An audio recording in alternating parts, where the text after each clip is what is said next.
This is when like renewal and transformation happens. Falling in love again with Christ, learning again what's in his heart because my heart is oriented to him in the Eucharist, learning what church really means, right, through the beautiful celebration of the liturgy.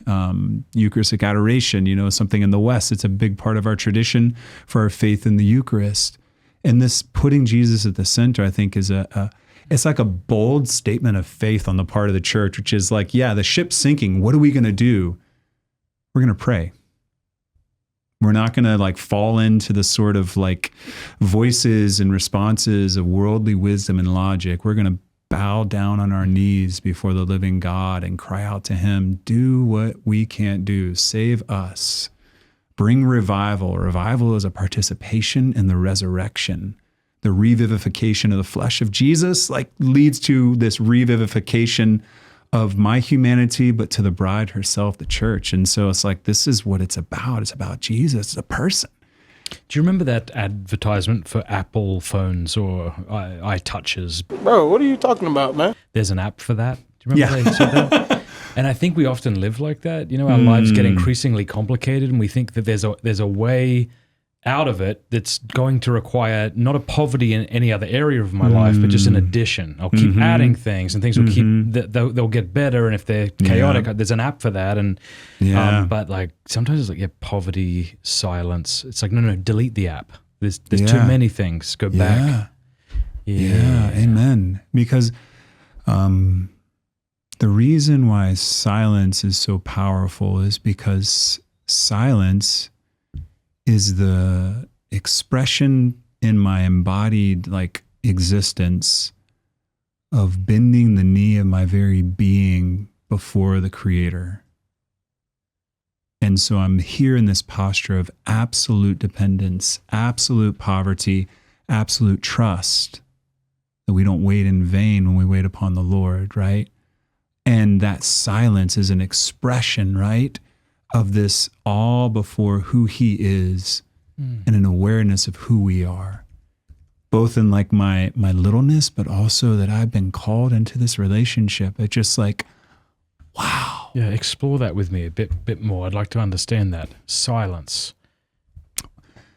This is good. Because, in a way, what came to mind as you were saying that is silence and inactivity, when done intentionally, are like an admission that I can't fix this. There's nothing I can add here. Is that kind of what you mean or no? Yeah, and also, right, the line that's often quoted, right, from one of the Psalms, I think it's Psalm 47. I might be wrong about that, but I'm terrible with numbers. I was a lit major, so. But that it says, "Be still," right, and we kind of be still and know that I am God. And I think there's sort of like a parentheses that I would put in there that I sort of add for myself. And you're not. Like, know that I'm God and you're not. And know that I'm a God who is love. And so therefore you can rest in me. You can be still with me. The whole problem of like the freneticism that exists in the world is in part sort of some of it's like a fleeing from that silence, but I also think even this sort of the humbling of ourselves as human beings, which is expressed through the observance of the day of rest, the Lord's Day, has been lost. And we live our lives as if everything was up to us. And if I do more, produce more, make more, say more. And the expression of rest that's sort of, if you will, a certain type of stillness in relationship to activity is what the Sabbath is entering into. A posture of like, I'm just going to go play today with my children and I'm not going to do anything. And that is saying that, you know why I can do that and not have to worry about whatever might be waiting in my inbox or waiting at work is because guess what? I have a good and loving Father. Yeah. He's going to take care of me. Like, I literally don't have to worry about it. That's not irresponsible. It's actually looking at reality through the lens of the fullness of the truth of who God is and who we are. It's seeing things in their whole context. It's not saying I don't have a massive to-do list.